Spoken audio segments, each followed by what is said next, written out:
విజయనగరంలోని DCCB వేదికపై నుంచి సిరిమానోత్సవాన్ని తొలగించేందుకు వైకాపా నేతలు రానివ్వమని డీసీసీబీ చైర్మన్ కిమిడి నాగార్జున స్పష్టం చేశారు.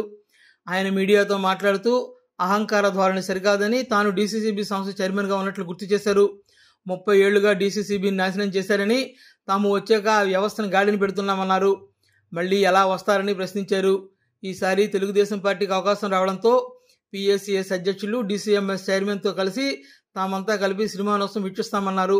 అందుకు అనుగుణంగానే ఏర్పాట్లు చేస్తున్నామని, ఇంకెవరిని ఇక్కడికి రానిచ్చేది లేదని అన్నారు. రాజకీయంగా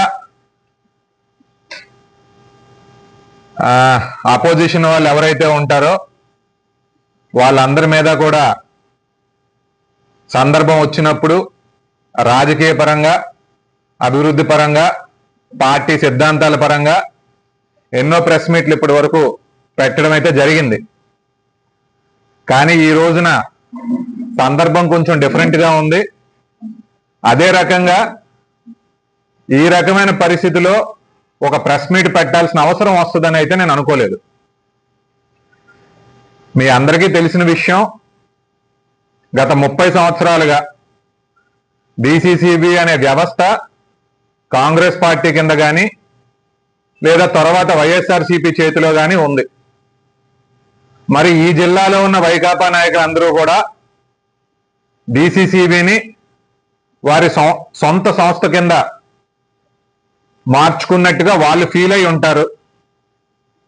అదే రకంగా క్షేత్రస్థాయిలో కూడా మరి ఎట్లా నడిపించారో మీ అందరికీ తెలిసిన విషయమే.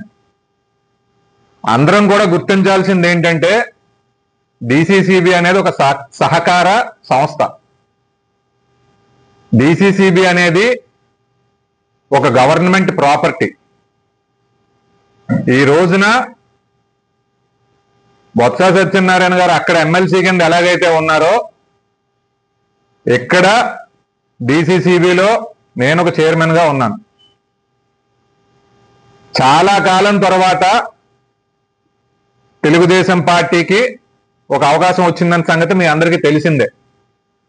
ఈ రోజున అమ్మవారి పండుగ ఇక్కడ విజయనగరంలో ఏదైతే జరుగుతా ఉందో, సిరిమాన ఉత్సవం ఏదైతే జరుగుతా ఉందో, మా క్యాడర్ నుంచి మాకు వచ్చిన లెటర్స్ ఏంటంటే, అంటే మా సొసైటీ అధ్యక్షుల నుంచి, సార్ ఈసారి డీసీసీబీ ప్రాంగణంలో మేము కూర్చుని పండగ ఏదైతే ఉందో ఆ పండగని మేము వీక్షిస్తాము అని.